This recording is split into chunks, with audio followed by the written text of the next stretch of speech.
Hello, welcome to Trekkie and Beyond, a Star Trek podcast. I'm Moneca. And I'm Andrea, and welcome to episode 3 of season 4 of Lower Decks, in the Cradle of Vexilon. This episode is all about Boimler going on his first mission as a lieutenant, and all the pros and cons that come with that. And then we see that Beckett, Rutherford, maybe getting a little hazing, maybe having a little fun, maybe learning a little bit about themselves, or none of the above. So let's go ahead and get into it. Oh, Boimler. Boomer. Once a Boimler, always Boomer. So he's always builds up this stress, and it impacts the missions.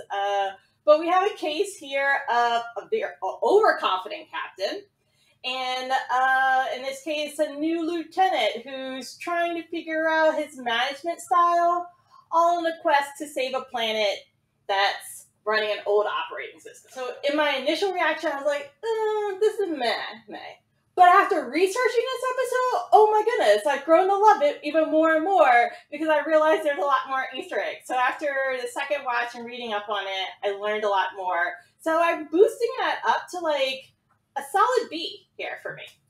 So I liked it because for me, Boimler wasn't being a normal Boimler. He was being not to say insecure, but almost like, I was just where you guys were. Why do I get to tell you what to do? Like, what magically makes me important enough to tell you what to do in like a week?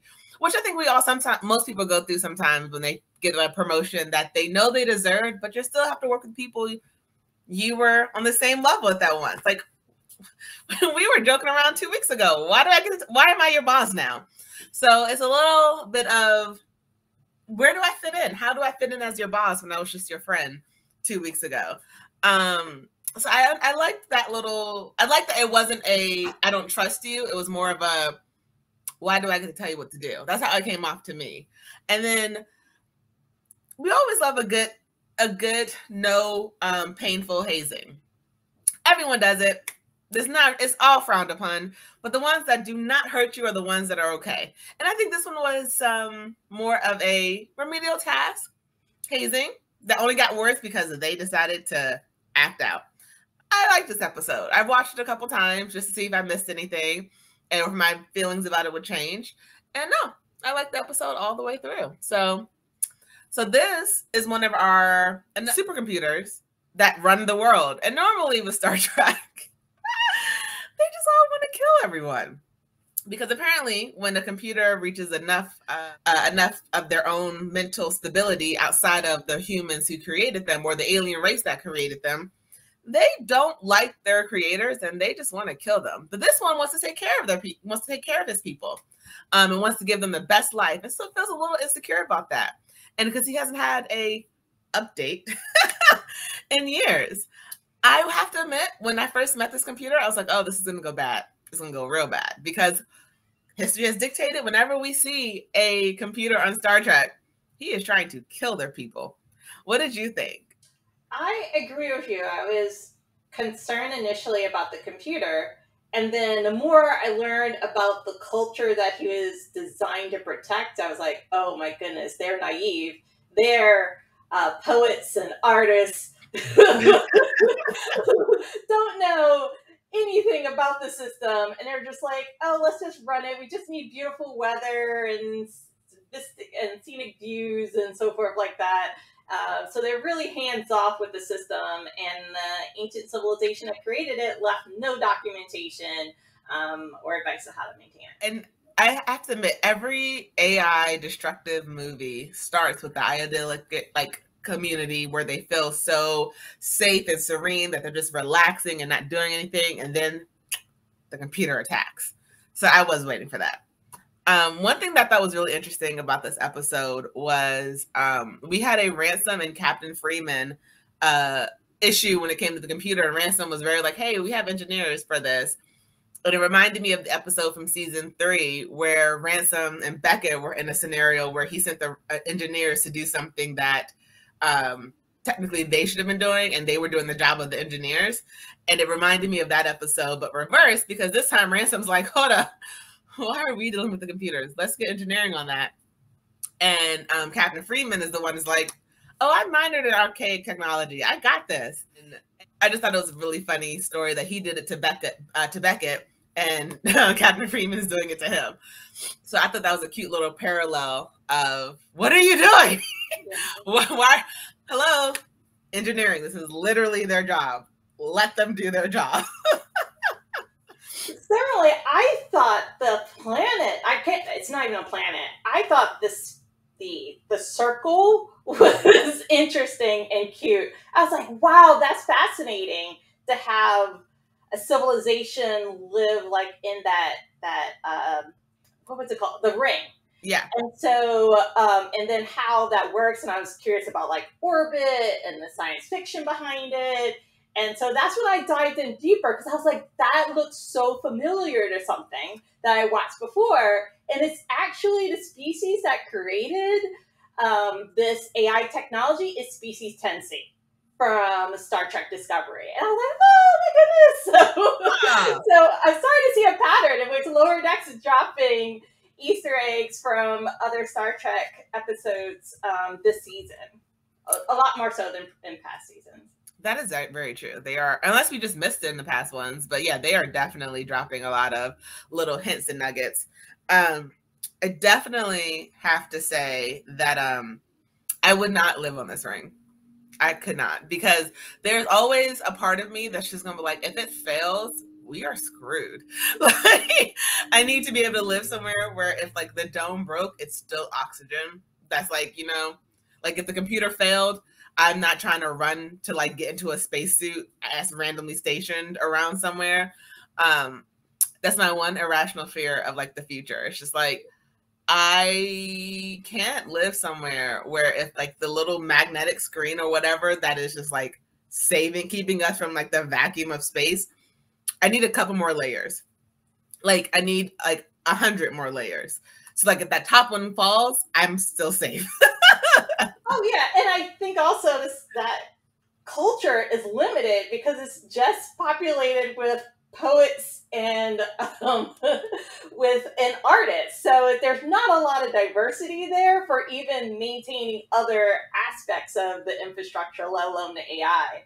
But yeah, I think it's something cool to study and possibly like visit for a day just to check it out. I think of it like Burning Man. Like, there's just a lot of artists there, but like living there for long haul is not going to work out. It's a desert. So.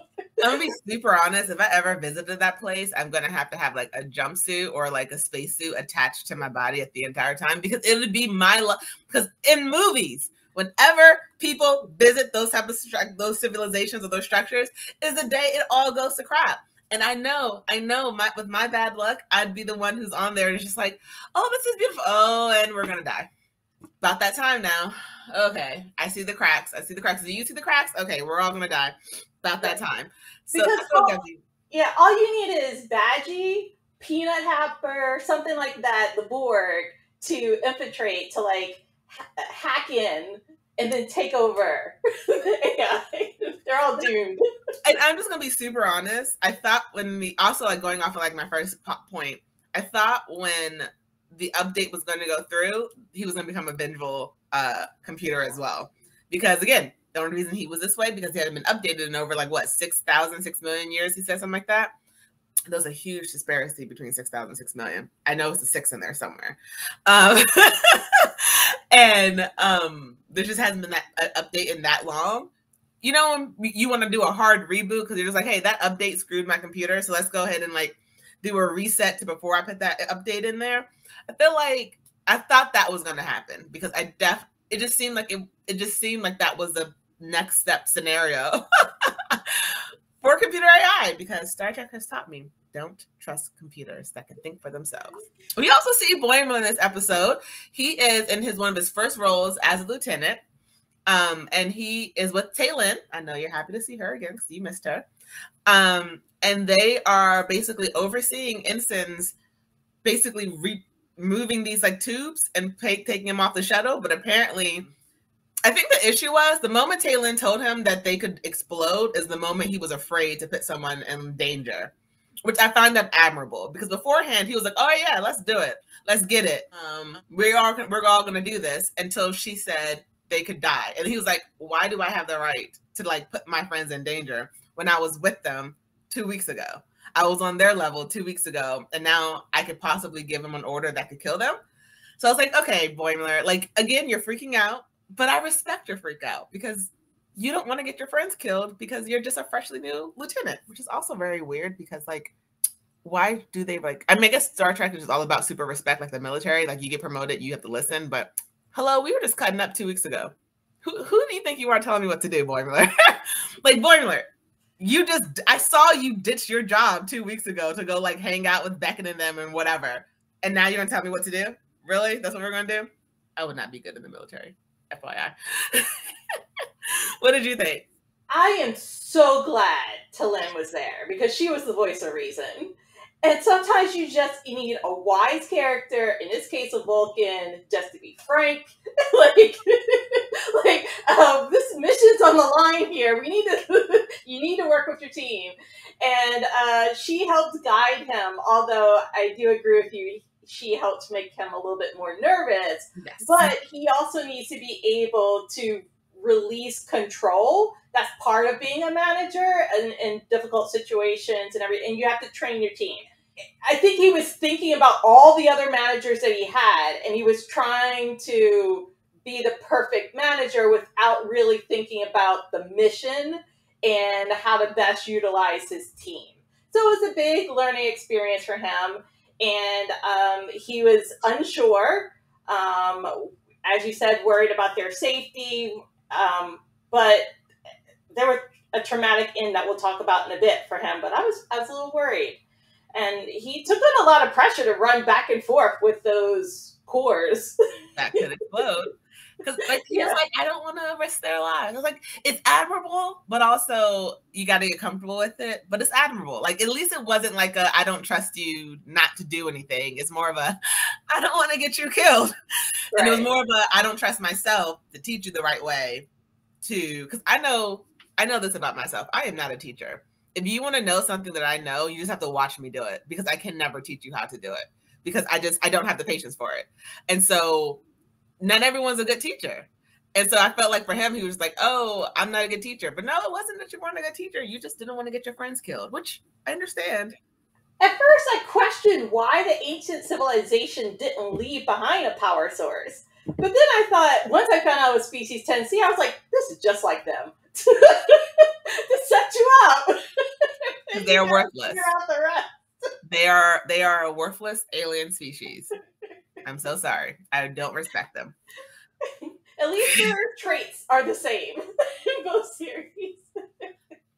But then we have Boimler coming up to the one thing that I guess he was afraid for everyone else happening to him, to them, happens to him. And like the whole getting the computer back and having to basically do a hard reboot and put everything back the way it was before you started messing with it. The building he is in explodes and he dies. And I'll admit, I didn't expect that coming. I was very shocked by his death. I was like, oh crap. All right, let's go there. Because we've seen like the other leadership be like put into danger. And I guess it's like a callback to season 2 when we saw that Shax had died and now he came back. And he's like, it's like a horrible experience. And I never thought I would see it for one of our people, one of our lower decks or mid decks now people. And it was also very interesting to see the reactions of the other ensigns because they were mortified. And Talin, being who she is like, oh, you are correct. You proved it right. You died. But it's also great to sort of see quick little snapshot of how they bring the upper management back to life because like dude was dead, Boimler was gone, and Dr. Tana brought him back, which is very interesting. We got a little snapshot of seeing how you bring someone back alive. Yeah, were you shocked by that? It completely goes against my Star Trek trope in which there's like new people you haven't really met that's on an away mission and it's dangerous, and those are the individuals least likely to return. In this case, I was like, maybe something's gonna happen to the ensigns. I was not thinking about Brad Boimler at all. what it shows, though, is that I guess with this advanced technology that they can bring anyone back, but then anyone couldn't be. Well, so It's Ransom even makes this like, oh, your first death. So it's like all lieutenants are, because they even, Beckett even talks about it in like season 2 when like Rutherford sees that Shax is back. It's like, oh yeah, they're always bringing the upper management back. Then no one ever really stays dead. So it was like, but then we never really truly saw it again for the rest of Lower Deck series. So like now this is our first one, and I think because I want to say I think Ransom said I remember my first death or whatever, and it's just like, oh, but they only use it for upper management. So if they were an ensign and he died, he would have died and stayed dead. This is a huge benefit for promotion. This is what they should actually share when they're on those recruit missions. Like, once you're promoted up to this certain level, you get 9 lives or whatever. And then we come to the last storyline of this episode, which is Beckett, Tendi, and Rutherford. I do apologize for pronouncing her name wrong incorrectly in the beginning. And they are almost given like instant-ish duties of trying to find one faulty chip in a row of thousands of chips. Very quickly, Beckett is like, are we getting hazed? And Tendi talks about how Orions would haze each other, and they're hazing. Don't ever want to be on an Orion ship, and with those hazing, I ain't cleaning nothing with my tongue.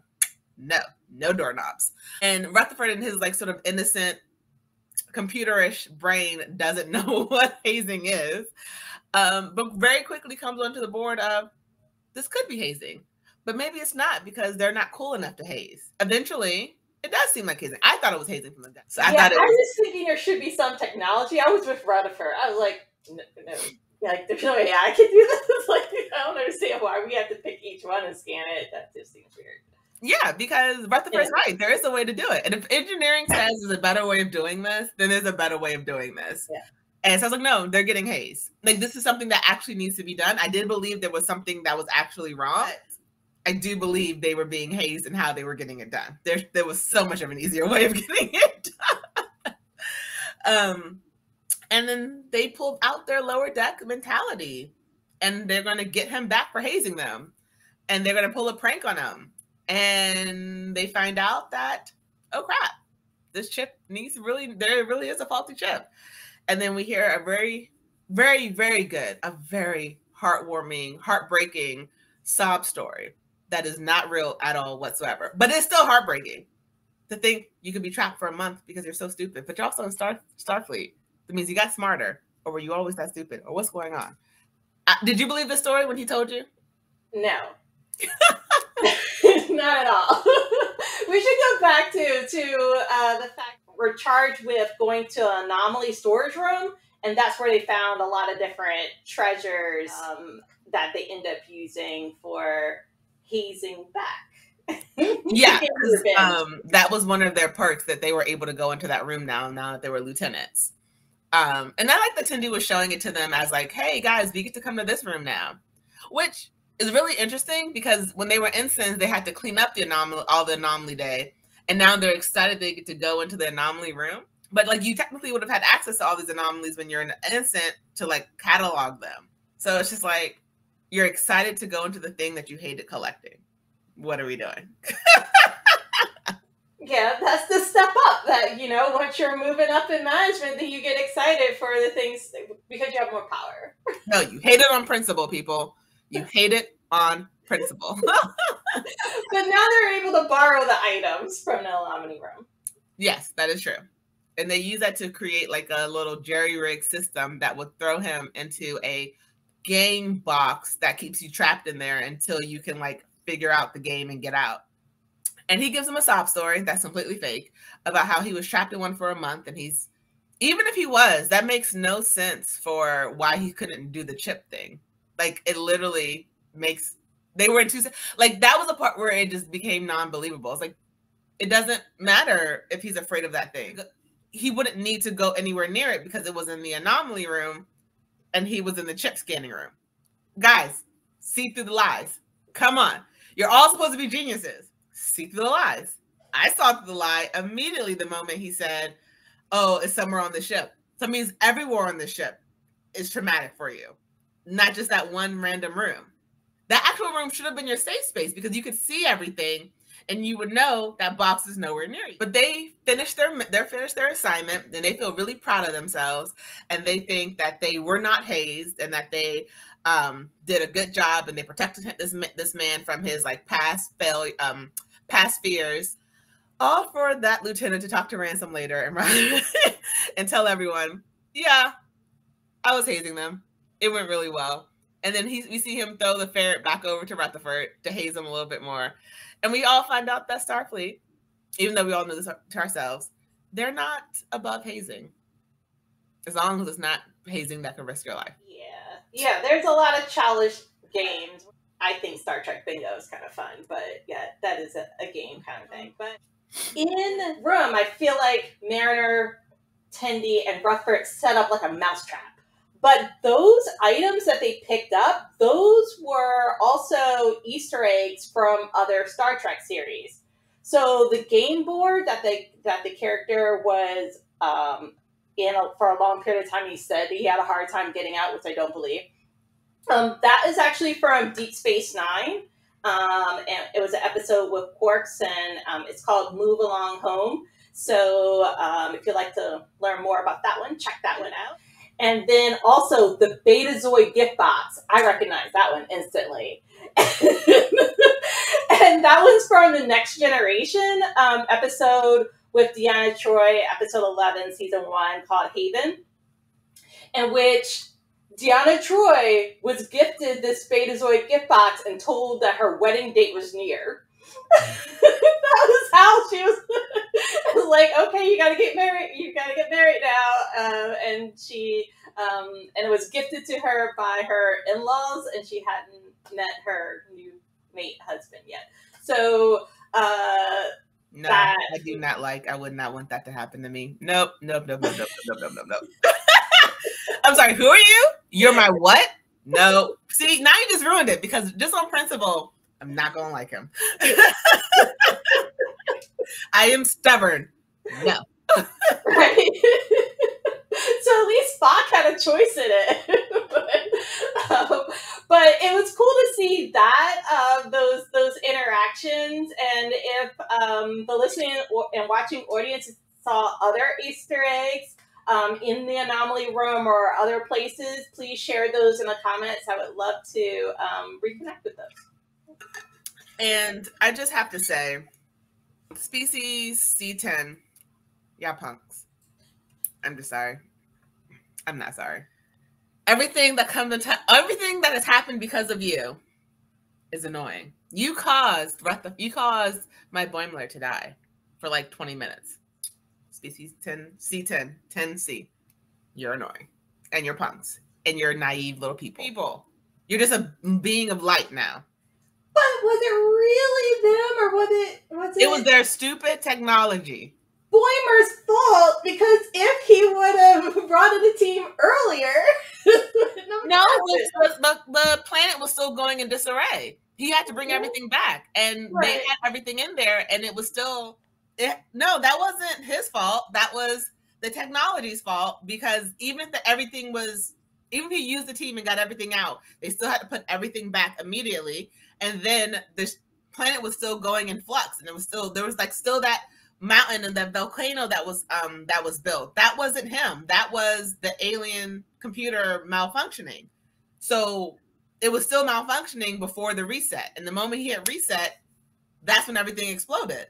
That was their technology. That wasn't Boimler. Then maybe it was Freeman for not bringing in an engineer earlier? Just I don't know. I'm blaming Species 10C for their stupidity. Moneca is going with her thing where she wants to keep them alive and blame a human. I'm blaming them and protecting the humans. See what I did there?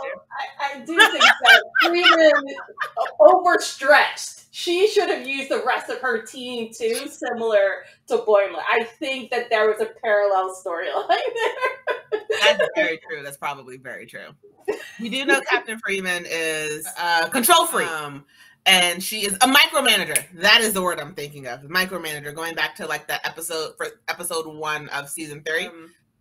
So we do know she likes to have her hand in like everything that's happening. I just have to say, I have to give Boimler a pass on this one, only because I know Boimler is like that too. He's very much an overthinker and everything. But in this case, because he did not want to be the cause of his ensign's death, I feel like he was being a control freak to protect them versus he didn't trust them. So, or he didn't trust himself, I should say, to teach them correctly. So I'm giving Boimler a pass on this episode. I'm not giving him a pass on his past episodes.